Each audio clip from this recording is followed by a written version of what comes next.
찬양을 오늘 부른 찬양을 좀 들어본 사람 있습니까?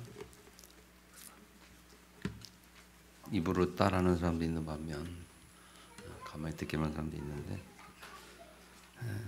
가사가 좋으니까 우리 잘 이해하고 좀 많이 들어봤으면 좋겠어요. 우리가 잘 알고 있는 것처럼 사람은 하나님 앞에 처음부터 축복된 자로 태어난 사람들이잖아요. 그래서 창세기 1장의 내용이 그거죠. 하나님이 우리를 창조하셨는데 축복된 존재로 창조하셨고요. 오직 사람에게만 주신 축복이 있는데 그게 영적인 축복, 영의 축복. 그래서 영혼을 사람에게만 주셨잖아요. 그래서 모든 창조물 중에 오직 유일하게 사람만 영적인 존재라고 창조하셨어요. 그래서 만물의 영장이라고 말하기도 하고, 그 사람이 하나님이 나머지 창조한 모든 창조물을 다스리는 자로 이 땅에 우리가 창조받았잖아요. 그래서 27장 형성 창조되었고 28장에 정복하고 다스려라 복을 주셨고, 그 다스리는 정복하고 다스리는 현장이 에덴의 현장이었습니다. 그래서 에덴의 축복을 누린 자들이었다. 그런데 문제가 뭡니까? 창세기 3장에 문제가 왔잖아요. 창세기 1장에 보면 여호와께서 지으신 모든 질 중에 뱀이 가장 간교하니라. 이 뱀의 존재는, 이 간교한 존재는 이미 존재해 있었던 거잖아요. 그래서 창세기 1장에 흑암, 혼돈, 공허라고 말하고 있고, 이미 존재했던 그 사단이 하나님의 가장 걸작품, 축복된 창조를, 사람을 미혹을 하는 거잖아요. 그 미혹하는 내용이 창세기 3장의 내용입니다. 그러면 창세기 3장의 문제가 뭔가? 왜 아담과 하와가 미혹을 당했을까? 온전한 축복을 받은 에덴 동산에서 모든 것을 다 누리고 있었던 그 아담과 하와가 창세기 3장에 미혹을 받은 이유가 뭘까? 뭐 여러 가지 얘기할 수 있겠지만은 여러 번 말씀드린 것처럼 하와의 가장 약점은 뭐였냐면 말씀이 정확하지 않았다는 겁니다. 말씀을 정확히 하지 못했다, 부정확했다. 이 말씀의 부재는요, 부정확은 사단에게 틈을 주는 결과를 낳습니다. 그래서 이 하나님의 언약을 정확하게 기억하지 못했던 하와에게 사단이 미혹을 한 거잖아요. 사단에게 틈을 주는 거죠, 말씀 정확하지 못하면. 그래서 이 말씀의 부정확은 결국 문제가 뭐냐면 나를 드러나게 만드는 거예요. 나. 하나님 나. 그러니까는 그래서 창세기 3장의 문제를 나라고 말하잖아요. 이 하와가 말씀이 부족하고 정확하지 않다 보니까 이 나라는 존재가 드러나서 사단이 그 나를 건드린 거죠. 말씀 떠난 나를 건드린 거고, 말씀이 정확하지 않은 나를 건드린 거예요. 그래서 하와에게 뭐라고 말하냐면, 내가 선악의 나무 열매를 먹으면 내가 하나님처럼 될 거야. 내 눈이 밝아질 거야. 내가 하나님처럼 될 거야. 내가 뭔가 할 수 있을 거야. 그 나라는 존재를 건드렸잖아요. 그래서 하와가 보니까 그 사단의 말을 듣고 보니까 또 자기 자신을 얘기해주고 칭찬해주고 또 할 수 있다고 말하는 그 사단의 말씀 듣고 선악과를 보니까 그게 보암직하고, 그렇죠? 보암직하고 이게 먹음직스럽고 탐스럽게 할 만큼 그런 나무 열매인지라. 그러니까 내가 세상을 보면요, 나의 시각을 가지고 나를 가지고 세상을 보면 세상이 그렇게 보인다는 거죠. 탐스럽고 먹음직스럽고 그냥 아름답고 그렇게 보이는 거예요. 그래서 하나님 떠난 나, 하나님 떠난 불신자들이 보는 세상은 그렇게 보일 수밖에 없어요. 그러니까 그렇게 보이는 세상을 죽으라고 따라가는 거예요, 불신자들이. 성도도 우리가 하나님 말씀이 그렇게 부정확하고 정확하지 못하면, 다시 말하면 복음이 우리에게 정확하지 못하면 세상에 그렇게 보일 수밖에 없고, 그러면 세상에 그렇게 쫓아갈 수밖에 없어요. 아멘. 그래서 우리가 늘 강조하는 게 뭐냐? 복음이 정확해야 된다. 정확한 복음을 여러분이 확인하고 깨닫고 정리하고 누리고 있어야 되는 거예요. 그리고 그 복음 가진 자가 또 더 나아가서 하나님이 우리에게 주신 말씀을 정확히 받고, 정확하게 알고 정확히 받고 정확히 마음에 담고 있어야 하는 겁니다, 여러분. 아멘. 그 말씀을 정확히 담는다고 말할 때 또 의미가 뭘까? 잘 생각해 보세요, 여러분. 그 의미가 뭘까요, 여러분? 뭐 하나님 나를 사랑한다, 그것도 맞지요. 네. 우리가 신분권 회복한 자들잖아요. 그 하나님의 신분 가진 자에게 주신 권세가 있고, 그 권세에 우리가 마지막하는 것처럼 하나님 우리에게 주신 분명한 미션이 있어요. 아멘. 하나님이 우리를 부르시고 미션 주셨잖아요. 아멘. 창세기 10장에도 하나님이 아브라함을 부르시고 복을 주시고, 복을 주셨어요. 먼저 복을 주시고 그리고 그 다음에 미션을 주셨어요. 너로 말미암아 모든 민족이 복을, 이게 미션이었단 말이죠. 예수님께서도 마지막 메시지가 뭡니까?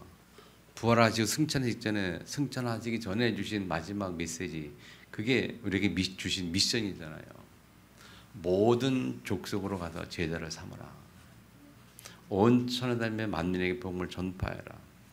땅끝까지 너희들이 가게 될 것인데 증인으로 가게 될 것이다. 사도행전 8절 말씀. 그게 우리에게 주신 미션입니다, 여러분. 그리고 처음 부를 때도 마찬가지였어요. 예수님이 처음 제자를 부를 때도 마가복음 3장에 보면 3장 13절, 14절, 15절이잖아요. 예수님이 원하는 분들이 나온지라. 하신 말씀이 이는 저희와 함께 있기 위함이며, 아멘. 함께 있으려고. 다시 말하면 우리의 신분을 주시고, 신분의 축복을 주시고 그 축복을 누리게 하시려고. 그리고 또 귀신을 내준 권세도 있게 하려고. 아멘. 하나님이 저와 여러분을 부르신 이유는 함께 있는 축복이고, 또 나가서 이 땅에 육신을 가지고 살면서 귀신을 쫓아낼 수 있는 권세를 주겠다고 해서 하셨고 주셨습니다. 왜 그런가 하면 육신을 가지고 이 땅에 사는 우리의 존재는 영적인 싸움, 사단과의 싸움을 할 수밖에 없기 때문에 그래요. 맞죠? 지금 공중 권세를 잡고 있는 것이 이 세상이란 말이에요. 그 세상 우리가 육신을 가지고 살아가고 있단 말이에요. 우리의 육신이 이 땅에 묻히고 영혼이 저 하늘나라 가면 아무 문제가 없는데, 육신을 가지고 이 땅에 살고 있기 때문에 그 육신을 가지고 사는 이 세상에는 공중 권세 잡은 사단이 있어요. 그래서 영적 싸움이 있기 때문에 귀신을 내는 권세를 줬다 약속하셨고, 그러면서 마지막 뭡니까? 전도도 하게 하랍니다. 전도하는, 사람을 살리는 축복을 주셨고 미션으로 주신 겁니다. 하나님이 우리를 부를 때 미션이 그랬어요. 또 하나님이 창세기 1장 20절에 보면 우리를 창조하셨고, 근데 28절에 축복이라고 말하지만 또 다른 표현으로 말하면 미션이란 말이에요. 하나님의 형상대로 창조되어진 사람에게 주신 미션이 뭐냐? 땅을 정복하고 다스리는 거였어요. 그래서 그 미션대로 에덴 동산에서 아담과 하와가 정복하고 다스렸단 말이죠. 아멘. 지금도 우리를 부르신 주님이 주신 미션이 뭐냐? 땅끝까지 온천하 만민 모든 족속에게, 그게 주시는 미션이에요.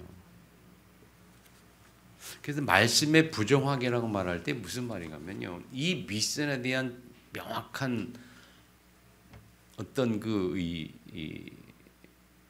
신자가, 성도가 이 미션에 대한 명확한 답이 없다고 할까, 명확한 이해가 안 되고 명확한 것을 명확하게 잡지 못하니까 그게 어떻게 말씀이 부정하기라고 보면 돼요, 여러분. 아멘. 쉽게 말하면 하나님의 자녀는 전도와 선교 놓치면 아무 이유가 없어요, 존재할 이유가. 그래서 정확한 미션이 뭐냐면, 하나님이 우리에게 주신 미션이 그거거든요. 거기에 대한 정확한 뜻을 알고 거기에 우리가 확신 가지고 마음 담을 때에 하나님이 축복한 줄 믿으시 바랍니다.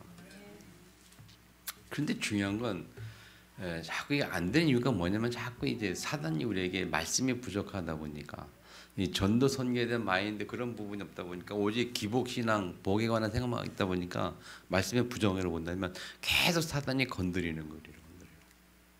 계속 우리는 계속 기복 신앙 가운데 있는 사람은 그래서 결국은 뭐 신앙생활이 뭐 들쑥날쑥 엉망이 되는 거거든요. 근데 명확하게 전도 선교 언약 딱 잡고 그 방향에 딱 맞춰 흔드는 사람은요. 그런 사람의 신앙생활은 흔들림이 없어요.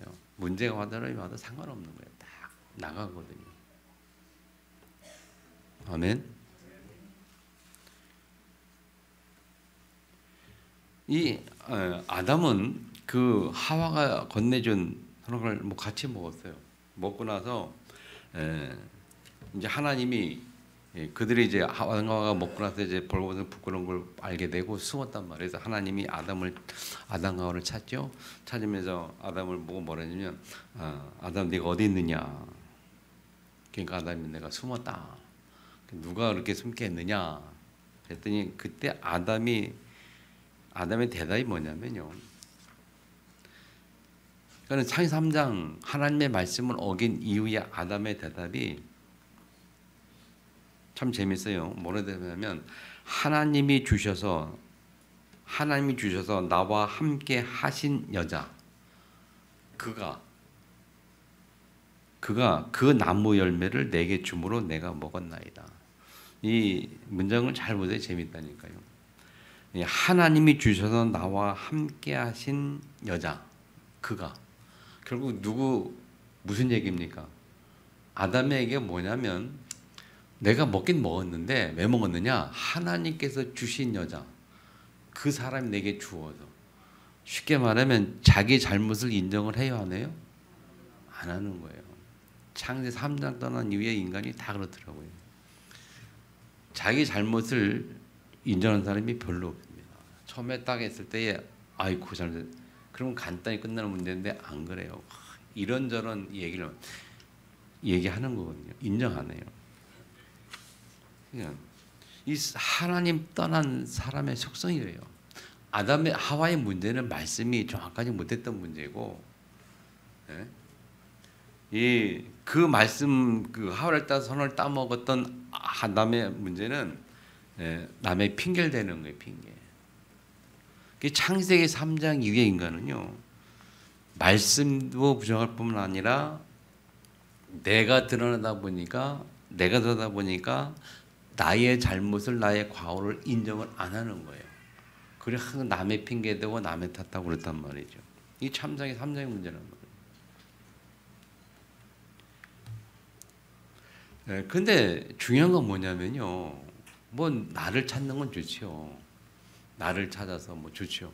근데 중요한 거는 그 나라는 존재는 불완전한 존재라는 거예요. 나란 존재는 완벽하지 않다는 겁니다. 하나님 떠난 나, 하나님 없는 나의 존재는 불완전하고 미약하고 연약하고 약간 그런 존재란 말이에요. 그런 존재이긴데 그런 존재인 나를 중심으로 살고 나를 중심으로 이 인생의 방향 그거 찾아고 그거 오직 그거 그래서 세상에서 나를 위해서 내가 먹고 살기 위해서 내가 잘 되게 해서 내가 그렇게 살아가는 인생이 결국은 문제가 뭐냐? 행복하지 않다는 거예요. 100% 문제가 있다는 겁니다. 믿습니까? 100% 문제 있다니까요. 나 중심의 삶은 100% 문제가 있어요. 나 중심의 인생은요 100% 무너지게 되어 있어요. 철저히 기억해야 됩니다. 오늘 여러분이 본 깊은 샘이라는 이 보세요. 여기 보면 다 가지고 있잖아요. 제목이 뭐냐? 왜 인간은 마약을 해야만 하는가? 라는 제목으로 썼는데 가만히 읽으면 결국 이제 전도서 얘기를 써놨거든요.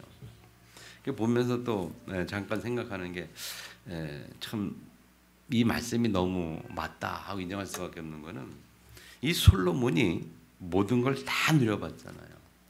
솔로몬 왕이 자 역사에 이 솔로몬 왕이 실존적인 인물인 거 맞죠? 그리고 실제로 어마어마한 축복을 누린 것도 맞죠? 뭐 1,000명의 궁녀가 있었다고 말하는데 그 1,000명의 여자가 있었다는 역사 기록도 사실이겠죠? 예? 그가 이 지혜가 얼마나 뛰어났냐면 모든 왕들의 다 인정을 받아. 그래서 모든 왕들이 다 이 뇌물 같은 거 싸들고 와가지고 바치려고 다 줄을 서고 말이에요. 그것도 역사는 사실이잖아요, 그죠? 예, 그런데 솔로몬이 뭐라고 하냐면 전도 2장 얘기인데 여기 나와 있죠. 나는 내 마음의 이를 다 자 내가 시험삼 나를 즐겁게 하리니 너는 낙을 누리라. 그렇게 해서 자기가 낙을 누리기 위해서 세상의 즐거움 누리기 위해서 모든 걸 다 해봤다는 거예요. 그래서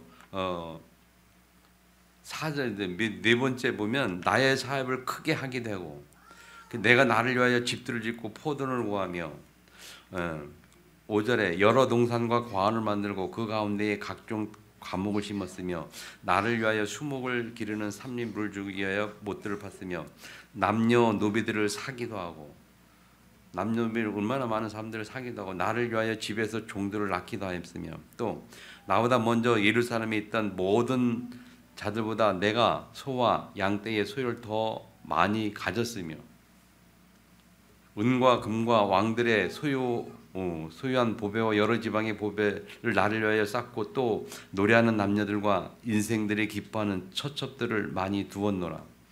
그는 가만히 읽어보면요 안 해본 게 없어요. 솔로몬이 모든 걸 다 해봤어요. 뭐 돈이면 돈, 뭐 경제면 경제, 뭐 사는 사람, 좀 노예면 노예, 뭐 여자면 여자 다 해보면 남들이 기뻐하는 처와 첩들을 많이 뒀다. 아마 1,000명 넘게 뒀잖아요. 그래서 또 9절에 보면 내가 예루살렘에 있던 모든 자들보다 더 창성하니 내 지혜도 지금도 내게 여전하다. 그 세상 지혜도 아주 여전히 똑똑하게 가지고 그 솔로몬 지혜를 따라갈 수가 없어요. 지혜롭지요, 머리에 좋지요, 뭐 없는 게 없잖아요. 그래서 10절에 보면 무엇이든지 내 눈이 원하는 것을 내가 금하지 아니하며 내가 눈이 원하는 것 뭐 다 보는 거 다 가졌고 또 내 마음이 즐거워하는 것을 내가 다 막지 않았다. 내 마음이 즐거워하는 거 다 해봤고 또 그래 이는 나의 모든 수고를 내 마음이 기뻐했습니다. 모든 걸 다 해봐서 자기의 기쁨을 채우기 위해서 자기의 만족을 위해서 모든 걸 다 해봤다는 거예요.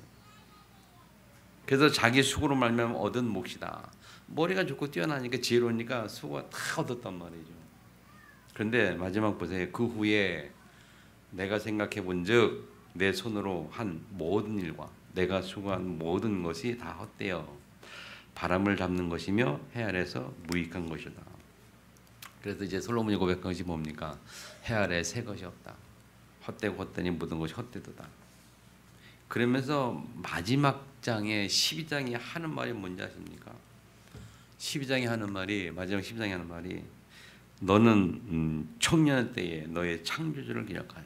청년도 하는 말이 뭐냐면 너의 창조를 청년의 때에 왕성한 때에 너희들이 힘차고 힘있고 뭔가 있을 때에 너의 창조주를 기억하라 그랬어요. 이 청년을 가지고 디모데 전서인가요? 지금 생각이 안 나요. 거기 보면 청년에 대해서 아주 기록을 해놨는데 청년의 때에는 뭐든지 할 수 있는 힘 있는 사단도 막 꺾을 수 있고 할 수 있는 그 청년의 때를 그렇게 표현을 해요. 청년이 인생의 황금기거든요. 굉장히 활동력 있고 정력 있고 힘 있고. 근데 그때에 너희는 창조주를 기억하라. 여러분, 우리가 잘 나갈 때에 아무 일 없다고 말할 때 편안할 때에 창조주를 기억하라. 아멘. 이미 무너지기 전에 기억하라 말해요. 여기 보니까 곤관 날에 이르기 전에 아무나게 없다고 할 해들이 가깝기 전에 해와 빛과 달과 별들이 어둡기 전에 비와 구름이 일어나기 전에 기억하라는 거예요. 아멘.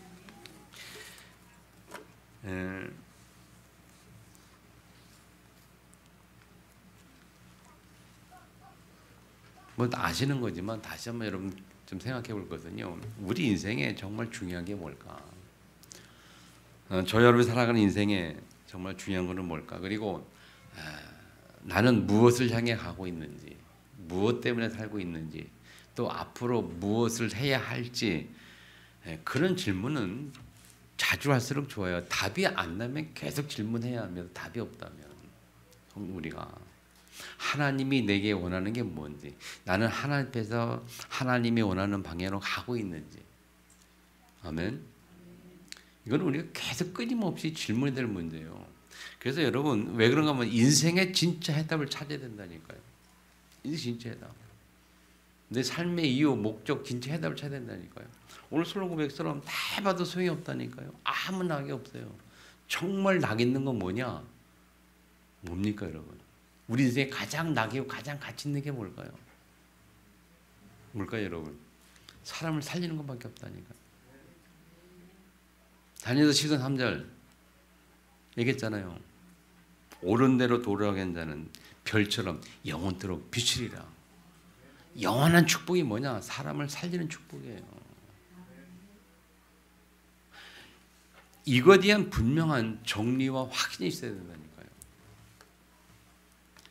아멘. 이 목적과 이유를 가지고 모든 답이 다 나야 되는 거예요. 돈 벌어야 할 이유, 가정에도 있어야 할 이유, 돈 벌 이유, 살아야 할 이유, 뭐 직장에 모든 이유가 분명 답이 나 있어요. 그게 말씀의 정확성이에요. 그거 아니면 계속 사단이 건드리고 계속 사단에게 넘어진다니까요. 그게 방해 없으면 계속 그 방해 없으면 계속 그 방해 없다는 말은 뭐냐면 다른 말로 표현하면 그 방해 없다는 말은 나라는 게 자꾸 드러난다는 거예요. 내가 나를 위해 살아야 되고 나를 위해 먹어야 되고 내가 잘해야 되고 내가 건강해 내가 편해야 되고 자꾸 내 얘기가 나오는 거예요. 그러면 사단이 계속 건드리는 거예요. 하와처럼. 이 신앙생활이 그러면 어렵지요. 부끄러운 구원이라고 말하죠. 우리가 예수 믿어서 천국 가겠습니다만은 영혼이 이미 천국 보장되어 가겠습니다만은 이 세상 육신의 삶은 힘들겠죠. 아멘. 오늘 말씀의 제목이 하나님이여 나를 기억하옵소서. 이 느헤미야가 하나님 앞에 하나님이여 나를 기억하옵소서. 여러분이 하나님 앞에 하나님 나를 기억해 주세요. 내 인생에 하나님의 나를 기억해 주세요. 라고 하는 것처럼 좋은 기도가 없어요. 이 좋은 축복이 없습니다. 이 느헤미야가 나를 기억하옵소서 해가지고 세 가지를 쭉 오늘 얘기하거든요. 13장에 보면. 하나님 앞에서 내가 하나님 앞에 한 일이 있다고 말해요. 하나님. 내가 이런 일 했던 나를 기억하옵소서. 여러분 인생의 마지막 날에 이 말을 할 수 있는 그런 축복이 있기를 바랍니다. 하나님 나를 기억해 주세요. 나의 삶을 통해서 하나님 앞에 드렸던 하나님 했던 그 하나님의 미션을 이뤘던 그 나를 기억하사 복을 주시고 나를 기억하사 볼 뿐만 아니라 내 후대에게 복을 주시고 아멘. 그게 참 굉장한 축복이거든요. 하나님께 기억되는 것처럼 큰 축복이 없습니다. 따라합시다. 하나님께 기억되는 자가 되자. 하나님께 기억되는 자가 되자. 하나님 기억이 나야 되는 거예요. 아 누구 청주지역에 누구 평화계 누구가 하나님이 기억하다. 복을 줄 수밖에 없는 마음 가지고. 아멘. 이 느헤미야란 뜻이 여호와의 위로란 뜻을 가진 뜻이거든요. 그는 왕의 술 맡은 관원이라고 오늘 보면 1장에 나오거든요. 술 맡은 관원은 하나님의 말씀을 따라서 하나님의 일을 했던 자였어요. 그 일을 했던 자가 첫 번째 뭐 그렇게 할 수 있는 이유가 뭐냐? 첫 번째 그가 하나님의 말씀을 정확하게 가진 자였어요. 생명 가진 자, 예수 그리스도의 생명 가진 자, 하나님의 자녀, 예수 믿고 하나님의 자녀된 성도들은 적어도 하나님이 주신 말씀을 놓치면 안 되는 거예요. 이 예레미야가 말씀을 갖는데 1장 보세요. 느헤미야 1장에 보면 9절에 나오잖아요. 후반절에 보면 뭐 8절에 보면 옛적에 주께서 주의 종 모세에게 명령하여 이르시되 하면서 9절 후반절에 보면 내 이름을 두려고 택하고 돌아오게라 하신 말씀을 이제 청하건대 기억하옵소서. 하나님의 말씀을 기억하사 하나님 내가 기도하니 하나님 주신 말씀을 기억하사 이 말씀이 이루어지게 하옵소서. 이 기도를 이 느헤미야가 하는 거거든요. 그럼 그렇게 기도하게 된 배경이 뭐냐면 2절을 보세요. 1장 2절을 보면 내 형제들 가운데 하나인 하나니가 두어 사람과 함께 유다에서 사람이 왔는데 그 사람들에게 물어본 거예요.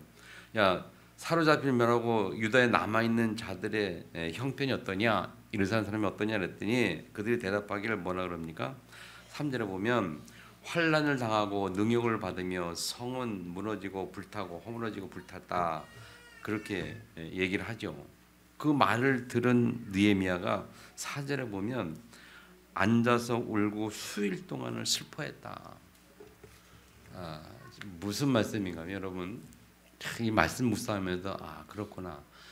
예수 생명 가진 자는 이 애통하는 마음,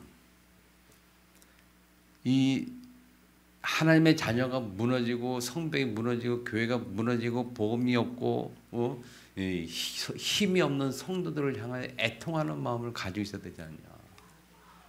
응? 이 에레미야가 이 유다 이스라엘 백성이 침범해가지고 많은 사람들 포로 끌고 가잖아요.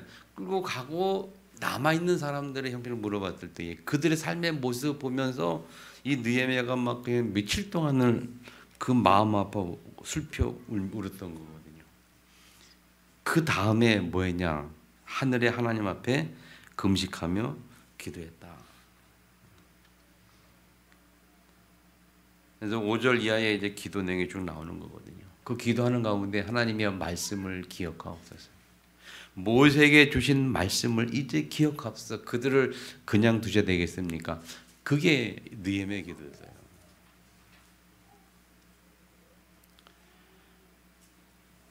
하나님의 말씀을 애통하는 자, 복음이 없어 그 슬피는 자들, 복음이 있지만 구원을 받았지만 복음 몰라서 삶의 고통 가운데 있는 자들, 전도와 선교 의미를 몰라서 고통 가운데 있는 자들에 대한 애통하는 마음, 이 느헤미야가 하늘에 기도했거든요. 여러분, 우리가요 정말 예수 믿고 하나님의 자녀가 되어서 예수 생명했다 하면 이런 애통하는 마음이 있기를 축복합니다. 현장을 보며 애통하는 마음. 예수님께서 말씀하셨잖아요. 저 현장에 고통당하는 그들을 보며 울으라는 거예요. 이 마음이 없으면 하나님과 소통이 안 되는 겁니다. 이 마음이 없으면 기복신앙밖에 안 되는 거예요. 나를 위해서 내가 잘 살고 내가 잘 먹고 나를 그 기복신앙 나밖에 모르는 거예요. 하나님의 마음을 읽을 생각 안 하고 하나님 뜻을 생각 안 하고 그냥 나만 이 축복 누리기를 주님의 축원합니다. 애통하는 자, 예레미야처럼 애통하는 자 되기를 축복합니다. 그래서 이 중보기도가 참 중요하거든요. 중보기도. 이 중보기도는 애통하는 마음이 있을 때 가능한 겁니다. 애통하는 마음이 있을 때. 저도 한때는요, 지금은 좀 덜하지만 한때는요, 정말 이 대학생 때 젊은 시절에 그때 매일 아침 새벽기도 다닐 때 있거든요. 매일 기도할 때 제일 첫 번째 기도가 뭐냐면 나라와 민족을 위하여. 그때 그랬어요. 하나님 이 나라 이 민족을 붙드시옵소서. 한때 기도 정말 열정적으로 했거든요. 눈물 흘려가면서 나라 대통령을 위해서 정치가들을 위해서 기도하고. 왜? 복음 가지고 하나님 앞에서 보니까 이 나라가 중요한 거예요.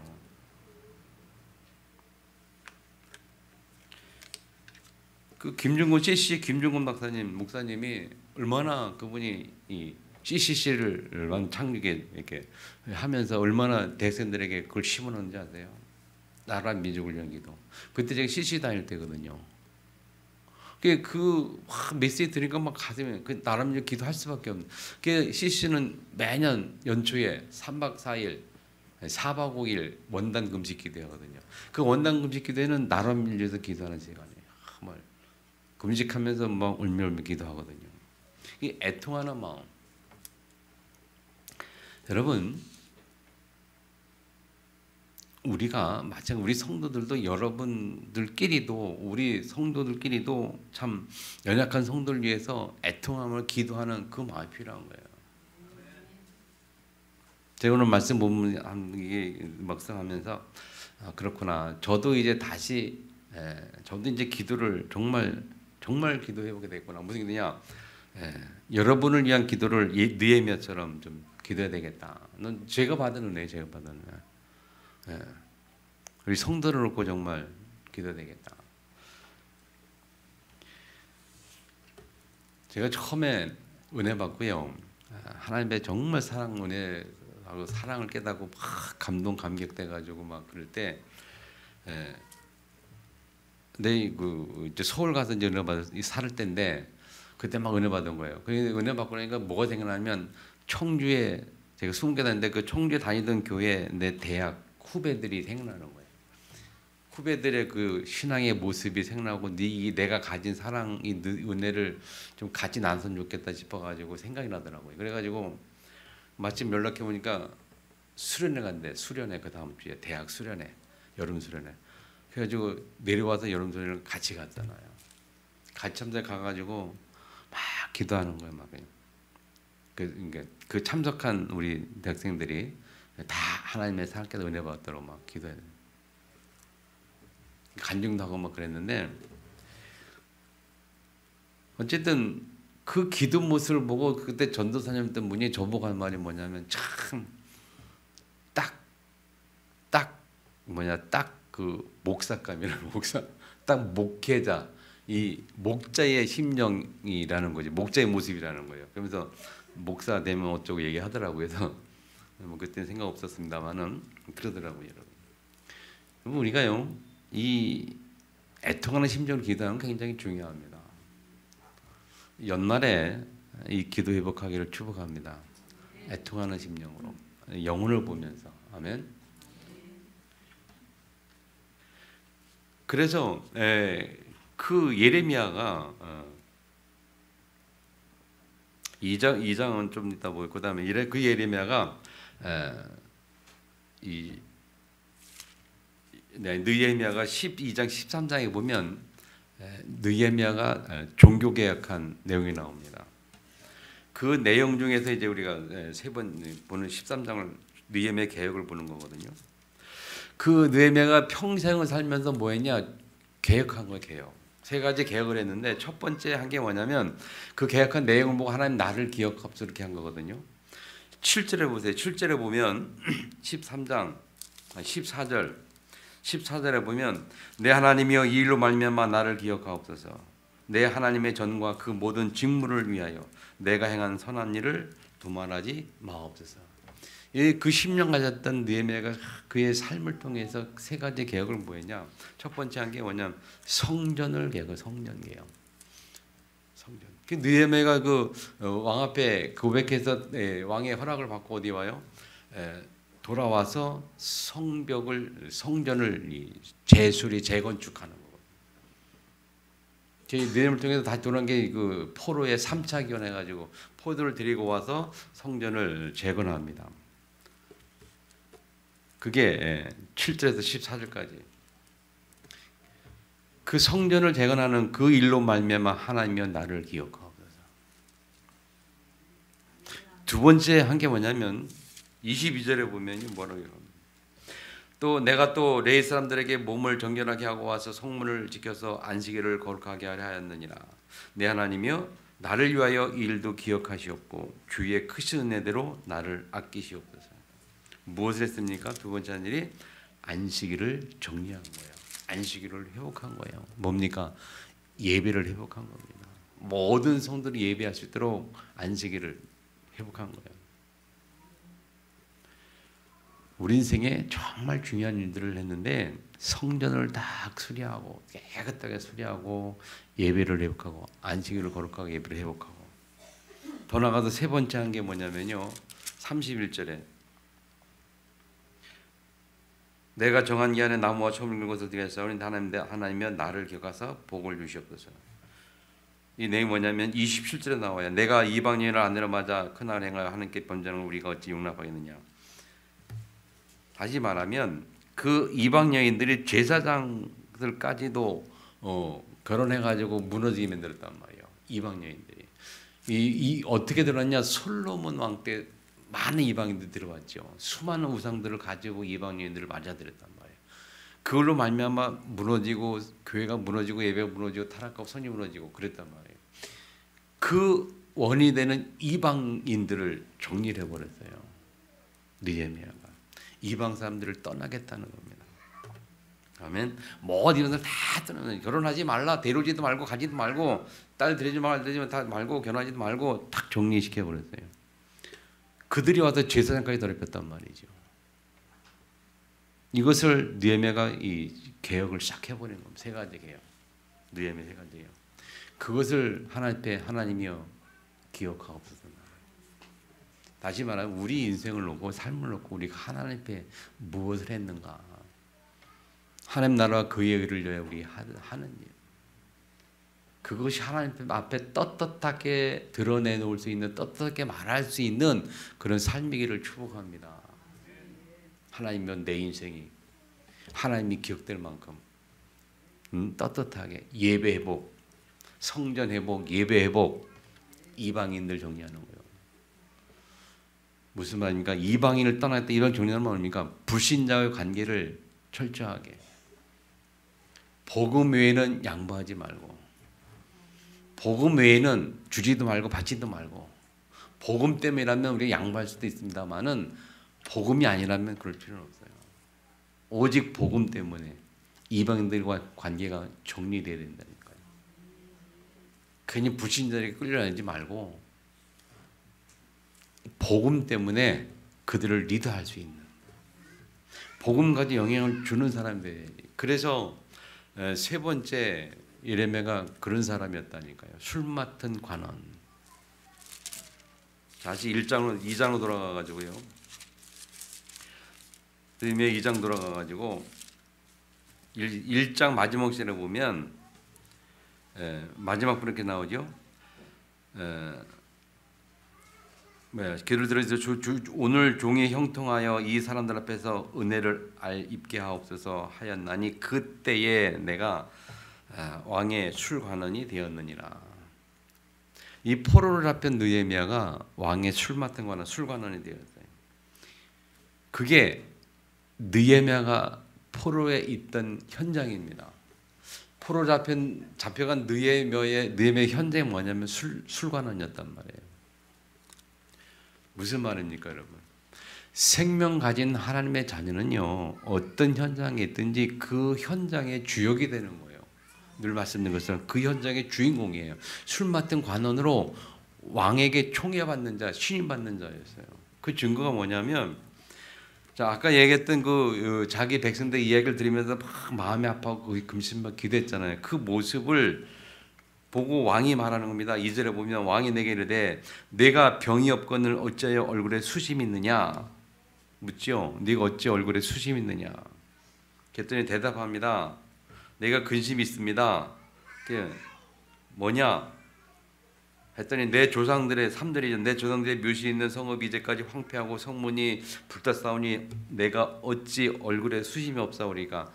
자기의 나라와 자기의 민족들을 위해서 울며 근심하고 금식하고 그게도 울며 했으니까 그 수심이라는 거죠.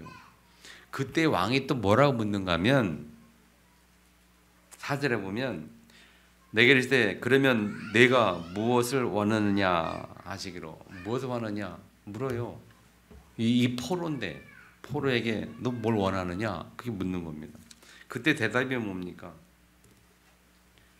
왕에게 5절에 왕이 이르되 왕이 만일 좋게 여기시고 종이 왕의 목적 은혜를 얻어 싸우면 나를 유다 땅 나의 조상들이 있는 묘실이 있는 성읍에 보내어 그 성을 건축하게 하옵소서. 그렇게 말해요. 그렇게 말하니까 또 왕이 받아들인 거예요. 받아들이고 또 묻기를 뭐라고 묻느냐. 4절 6절에 보면 또 왕이 내게 이르시되 내가 몇 날에 다녀올 길이며 어느 때 돌아오겠느냐 그렇게 묻는 거예요. 보내주겠단 말인데 언제 얼마큼 걸리고 언제 돌아오느냐 그렇게 묻는 거예요.